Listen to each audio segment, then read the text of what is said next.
Dumating ang araw ng pagdating ng mama at papa ni Emilio, ang buong rancho ay naging abala para sa salo-salong gaganapin para mamayang gabi. Ito ay para sa pagsalubong sa pagdating nila Don Marciano at Doña Ana Talia.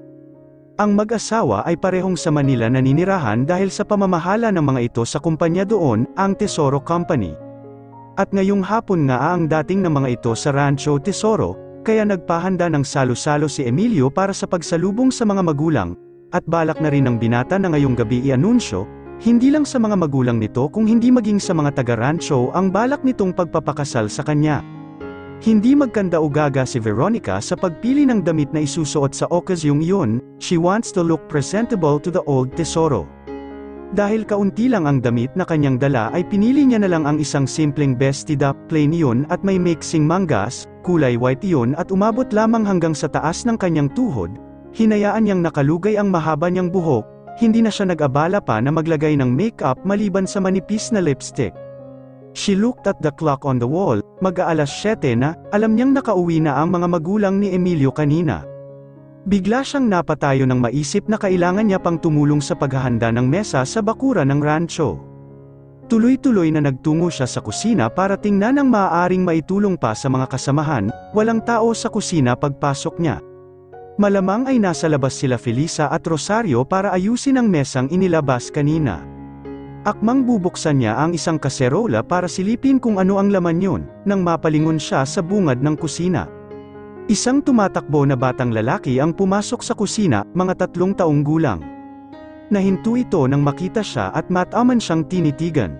Iyon ang unang pagkakataon she saw the boy, kasama ba ito ng mga magulang ni Emilio sa pag-uwi galing Manila? Hi, nakangiti niyang bati sa bata. Hindi ito sumagot bagkus ay tinitigan lang siya, curiosity in his handsome face. Yes, handsome, sa murang edad nito ay kababakasan na ito ng pagiging magandang lalaki. Hector, Hector, sigaw ng isang babae mula sa likod ng bata. Pumasok ang isang sopistikadang babae sa kusina at agad na hinawakan sa kamay ang batang lalaki. She was wearing a sexy white dress na may slit sa kanang tagiliran, ang kutis nito ay nagmistulang labanos sa kaputian, her face is so beautiful, mukha itong modelo. At hindi man gustong manliit ni Veronica ngunit iyon ngayong kaharap ang babaeng ito, walang-wala ang gayak at ayos niya kumpara sa glamoroso nitong itsura. I told you not to go far from me, baling nito sa bata bago siya tinapunan ng tingin, hindi ito nagsalita at hinila na ang bata palabas ng kusina. Sinundan niya ito ng tingin, baka bisita ito ng mga tesoro. Lumabas siya ng kusina at tinungo ang malawak na sala, sinubukan niyang hajilapan ng kanyang mga mata si Emilio, hindi pa niya ito nakikita akmang lalabas na siya patungo sa bakuran nang mapatigil siya dahil sa malakas na boses na nag-uusap. Hindi niya gustong makinig ngunit alam niyang boses ni Emilio ang isa sa mga narinig niya na nasa loob. Papa, hindi yun maaari, she heard Emilio's voice. Narinig niyang sumagot ang kausap nito sa loob, must be his father, how can you be so irresponsible? Emilio, ngayong tapos na ang master aral mo sa ibang bansa ay harapin mo ito, hindi mo ba iniisip ang bata, 3 taon na si. Pero papa, putol ni Emilio sa kausap, Veronica. Napalingon si Veronica sa tumawag sa kanya, si Delphine, may paghanga siya nitong tinitigan at nginitian. Nilingon niya pa ang pinto ng library bago hinarap ang kababata at lumapit dito, they walked towards the garden kung saan abala sila Felisa at iba pang tauhan ng rancho. Kung ano man ang narinig na usapan sa loob ng library ay isinawalang bahala niya. Kanina pa kita hinahanap, wika ni Delphine, napakaganda mo Veronica. Salamat, Delphine, nginitian niya ito, maya-maya ay tumulong na siya sa pag-aayos sa may bakuran. Alas 7 nang mag-umpisa ang munting salo-salo sa rancho, may manggilan-ngilang bisita na ang andoon puro kaibigan at kakilala ng mga tesoro, ang iba ay barkada ni Emilio. Nakapwesto sa may parting tagiliran, malapit sa kusina, si Veronica kasama sina Delphine, Felisa at Rosario. Masigabong palakpakan ang sinalubong ng mga panauhin at mga tauhan sa rancho, nang lumabas mula sa bahay ang mag-asawang Marciano at Ana Talia Tesoro, kasunod ng mga ito si Emilio na seryoso ang ekspresyon, he looked pissed off. Nagsimulang magsalita si Don Marciano sa mikropono, maraming salamat sa lahat ng dumating sa munting salo-selong ito mula sa aming anak, lumingon ito kay Emilio, masaya akong malaman na maayos ang pamamalakad sa rancho ng Senyorito Emilio ninyo, Dapat lang, tumawa ito bago magpatuloy, because this son of mine, will be your next Don. Few months from now ay ito-turn over ko na sa kanya ang kumpanya sa Manila, pati na rin itong buong rancho. Masigabong palakpakan ang maririnig sa paligid. She felt happy for him, at the same time, biglang nanliit si Veronica, kitang-kita ang agwat nila sa buhay ng binata. Tamang-tama ang selebrasyong ito para sa aking anak, bilang susunod na taga-mana ng Tesoro Company. Itinaas nito ang hawak na kopeta, and everyone cheered to him, ngunit hindi nagbago ang ekspresyon ni Emilio. Seryoso pa rin itong nakatayo sa tabi ng ama, worry ba ay hindi nito ikinasasaya ang mga naririnig mula sa sariling ama. Not only that, patuloy ng Don dahilan para muling tumahimik ang mga nakikinig na bisita, I also want to take this opportunity to make an announcement about my son's wedding. Napuno ng bulong-bulungan ang paligid, bigla ay kinabahan si Veronica. Nabanggit na ba ni Emilio sa ama nito ang tungkol sa kanila, sa plano nilang pagpapakasal? Naramdaman niyang tumuwid ng tayo si Delphine, lumingon ito sa kanya at nababanaag niya sa mga mata nito ang panibugho, galit at awa. Nagpatuloy si Don Marciano sa sinasabi nito, everyone, muli nitong taas sa kopete ng alak, let us all congratulate my only son to his wedding, soon sa aking inaanak, to Dolores. Marahang tumayo mula sa upuan sa may mesa sa harapan ang isang babae. Veronica was stunned, ito ang babaeng nakita niya kanina sa kusina, naglakad dito palapit sa pamilya Tesoro, sa mismong tabi ni Emilio habang hawak sa isang kamay ang batang tinawag nitong Hector kanina. She looked like a goddess, so stunning, hindi maintindihan ni Veronica ang nangyayari. Hindi ba at siya ang nobya ni Emilio, papaanong sa ibang babae ito magpapakasal? Naramdaman niya ang kamay ni Delphine sa kamay niya, Veronica. Lumingon din sa kanya sina Felisa at Rosario, ang ilang tauhang may alam sa relasyon niya sa binata ay bamaling din ang tingin sa kanya, ang iba ay naguguluhan sa inanunsyo ng Don, ang iba ay may simpat siyang nakatingin sa kanya. It was long overdue, actually 3 taon na itong apo ko pero ngayon palang idadaos ang kanilang kasal, nangingiting wika pa ni Don Marciano. Nanlamig sa narinig si Veronica, anak ni Emilio ang bata kanina.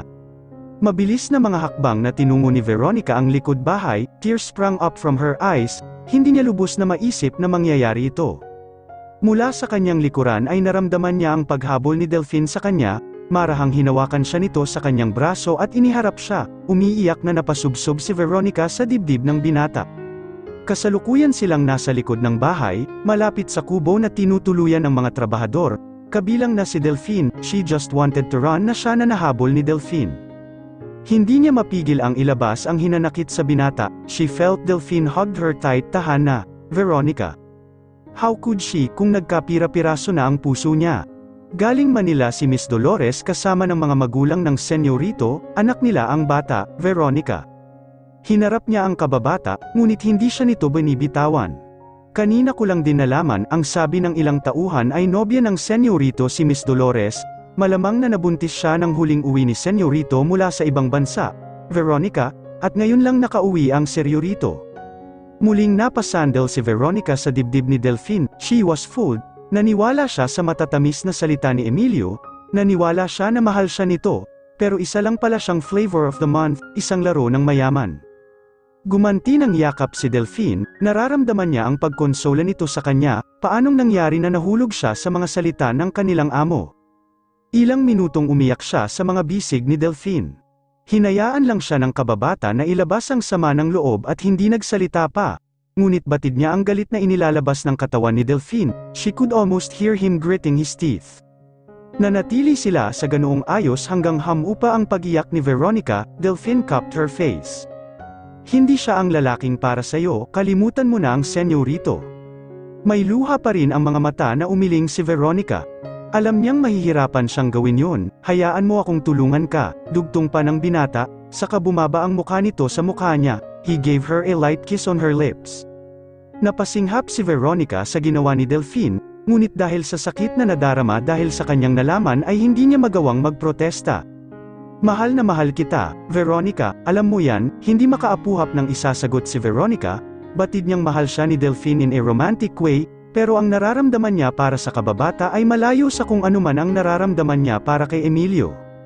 Lahat ng atensyon ni Veronica ay na kay Delphine at sa ginawa nitong paghalik sa kanya, Hindi na nila namalayan ang pagtalikod at paglakad palayo ni Emilio na nahuli ang ginawa ni Delphine. Pagkatapos ng nangyari sa salos-salos sa rancho ng mga tesoro, ay bumalik na ng Cavite sina Delphine at Veronica. Hindi na niya muling nakausap pa si Emilio dahil ng gabi yun mismo ay nagpasya siya na umalis na ng rancho. Ayon sa pinsan niyang si Rosario, ay idadaos ang kasal ng mga ito 2 buwan mula ngayon. 1 linggo na siyang nakauwi mula noon, ngunit pakiramdam niya ay naiwan sa rancho ang puso niya. Alam niyang matatagalan bago siya makalimot at makabangon muli. Bago mag-alas 8 ay umalis na tayo, Veronica, para maaga tayong matapos sa pag-e-enroll, wika ni Delphine isang hapon nang puntahan siya nito sa kanila. Napabuntong hininga ito nang mapansin na wala naman ang atensyon niya sa binata at sa mga sinasabi nito. Hindi mo pa rin siya makalimutan, he said, more of a statement than a question. 2 buwan lang siyang dumaan sa buhay mo, Veronica, hindi ka mahihirapang kalimutan siya. Tumayo si Veronica mula sa bangkong kinauupuan, she walked towards the window at maiwasan ang paglandas ng luha sa kanyang mga pisngi, marahang pinahid niya ang mga ito, and she tried to compose herself. 2 buwan tama si Delphine, ngunit paano niya magagawang kalimutan ito kung naibigay niya na ang lahat-lahat sa binata? Paano niya muling babalikan ang dating siya kung alam niyang nabago na iyon mula nang makilala niya si Emilio? Sa worry ay nabasa ni Delphine ang nasa isip niya, may nangyari na ba sa inyo? Walang kagatol-gatol nitong tanong, nakalakip sa tono nito ang hinanakit at tampo. Marahas siyang lumingon sa binata nang marinig ang mga sinabi nito, hindi niya kailangang sumagot. Nagbabadya sa mukha niya ang sagot, guilt was written all over her face, at alam niya na nabasa din iyon ni Delphine. Napatingala ito sa kisame kasabay ng pag-igting ng mga panga, nagagalit ito. Alam niya, tuluyang napahagulhol si Veronica dahil doon, nang mapansin ni Delphine ang pag-iyak niya, ay lumapit ito sa kanya at hinawakan siya sa magkabilang balikat sa kahinayla para yakapin. Magpakasal tayo, matatag nitong wika, marahang kumawala siya sa hawak nito. Delphine, hindi ako ang babae para sa iyo, paano kung magbunga ang nangyari sa inyo, ha, Veronica? Dahil lang doon kaya mo ako pakakasalan, she said in puzzlement. Delphine, hindi tama, napaupo siyang muli sa inuupuan kanina, katawan ko ito. Alam kong hindi ako buntis, Delphine. Mararamdaman ko naman kung oo. At paano kung oo, ibibilad mo ang sarili mo sa kahihiyan? Napatitig siya kay Delphine, dahil doon kaya mo ako pakakasalan mo ako kahit na, naiiyak niyang sambit. Handa kitang tanggapin, Veronica, anuman ang nangyari sa pagitan ninyo ng lalaking iyon, at gustong pakasalan ka hindi lang dahil sa rason na iyon. Mahal kita.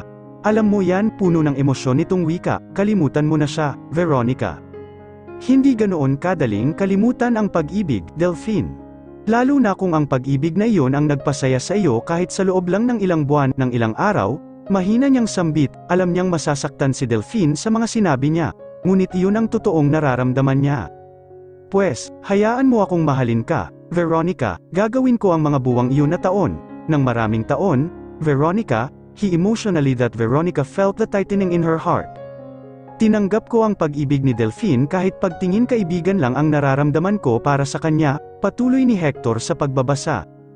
Pagkatapos ng unang semestre sa huling taon namin sa kolehiyo, ay idinaos ang simpleng kasal naming dalawa. Kahit pa hindi naman ako nabuntis mula sa relasyon namin ni Emilio ay pinakasalan niya pa rin ako. Ramdam ko ang pag-ibig ni Delphine para sa akin, at alam kong lubha siyang naging masaya sa kasal namin. Ipinagpatuloy ko ang huling semestre ko sa kolehiyo para makapagtapos ako sa aking kurso, ngunit si Delphine, kailangan niyang tumigil sa pag-aaral at magtrabaho para sa aming dalawa. Kahit pa sinabi kong sabay naming tapusin ang pag-aaral, ay hindi na niya ginawa. Ayaw na ni Delphine na umasa sa mga magulang namin at naiintindihan ko siya. Magsisinungaling ako kung sasabihin kong hindi ako naging masaya sa piling ni Delphine. He was someone whom every girl would wish for as a husband, maasikaso at mapagmahal. Ngunit batid kong may kulang, sa tuwing nagniniig kami ay hindi ko maramdaman ang nararamdaman ko sa tuwing inaangkin ako noon ni Emilio, at alam kong nagiging unfair ako sa asawa ko. Binuklat pa ni Hector ang notebook para ipagpatuloy ang pagbabasa, nilaktawan niya na ang ilang pahina.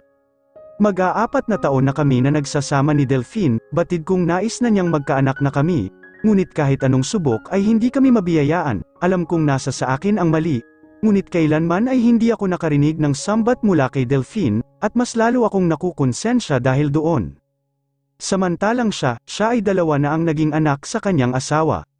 Naglalakad si Veronica mula sa paaralang kanyang tinuturuan pauwi sa kanilang bahay. Sa Karatig Bayan siya nakahanap ng eskwelahan na pagtuturuan. Mula sa baba ng jeep ay mas pinipili na lamang niya na lakarin ang ilang metrong layo pa patungo sa kanilang bahay. Nakatitipid na siya ay nagkakaroon pa siya ng oras na pagmasdan ang malawak ng palayan sa gilid ng daan. Mula sa paglalakad ay natigil siya dahil sa paghinto ng isang magarang sasakyan sa kanyang tabi. Dagli siyang nahinto sa paglalakad, halos hindi siya makahuman nang bumaba ang sakay nito. Veronica, sabi ni Emilio, malalaking hakbang ang ginawa niya at linempasan nito, ngunit maagap siya nitong nahawakan sa braso bago pa man siya makalayo mula dito. Sandali lang, Veronica, ano ba ang pinunta mo dito, Don Emilio? Wika niya na may diin sa pagkakabanggit ng Don. Napansin niyang nag-aalangan ito sa sasabihin sa kanya, I am sorry, Veronica. Mulagat niya itong tinitigan, tama ba ang kanyang narinig? Maya-maya pa ay paismad siyang tumawa. 4 na taon. Emilio, 4 na taon ang hinintay mo bago mo yan nasabi. I saw you, nang halikan ka ni Delphine noong gabi ng salo-salo. Veronica, pinangunahan ako ng panibugho, buong akala ko ay, hindi nito itinuloy ang sinasabi, napabuntong hininga ito bago siya tinitigan, kaya ako pumayag na pakasalan si Dolores. Dapat lang, dahil may anak ka sa kanya, ikaw ang mahal ko. He looked straight into her eyes, ramdam niya ang paghihirap nito. She was holding back tears, how she missed him, how she longed for him. Sa maraming pagkakataon ay dinalangin niya na sana, ay isang masamang panaginip lamang ang nangyari ng gabing iyon, na sana ay siya ang inanunsyo na pakakasalan nito, na sana siya ang kasama nito at pag-aalayan ng pangalan nito. Ngunit mali na makaramdam pa siya ng ganito, may asawa na siya. Bakit kailangang sabihin mo pa ito ngayon? Bakit kailangan mo pang pumunta dito? Matigas niyang wika sa lalaki. I learned from Ate Felisa what really happened, just last week, ngayon lang ulit kami nakauwi dito ng pamilya ko, he added the last sentence in almost a whisper. Pamilya ko, pain sliced through her when he mentioned about his family, napalunok si Veronica, hindi ba at sila ang nangarap noon na bubuo ng sariling pamilya? Hindi mo na kailangan kaya, ayokong isipin mo na pinaglaruan lang kita, putol nito sa kanya. She looked at his face for a moment, pilit niyang binabanaag doon ang sinseridad ng mga sinabi nito. Ngunit ano pa ba ang silbi, kapwa na sila gumawa ng desisyon na nagpabago na ng kanilang mga tadhana, hindi na magbabago yon kahit pa humingi ito ng tawad sa kanya ngayon. May asawa na ako, taas noon niyang wika. Nakita niya ang pagdaan ng lungkot at panghihinayang sa mga mata nito, ito na sana ang huli mong pagparito. Hindi niya nahinintay pa na makasagot ito, iniwan na niya ang lalaki at naglakad na siya pauwi. Iyon ang huli nilang pagkikita, ginawa ni Veronica ang lahat para kalimutan si Emilio, ibinigay niya ang buong atensyon sa asawa at sa pagnanais na bumuo ng pamilya sa piling ni Delphine, ilang buwan mula noon ay nagdalang tao siya. Sa labis na tuwa ni Delphine, nang isilang niya si Chantel ay batid niyang nag-iba ang pagsasama nila ng asawa, mas lalo itong naging porsigido para sa kanila, para sa kanilang pamilya. Labis din ang tuwa na nadarama ni Veronica nang maging ganap na silang pamilya, ngunit sadyang hindi tumatagal ang lahat ng bagay.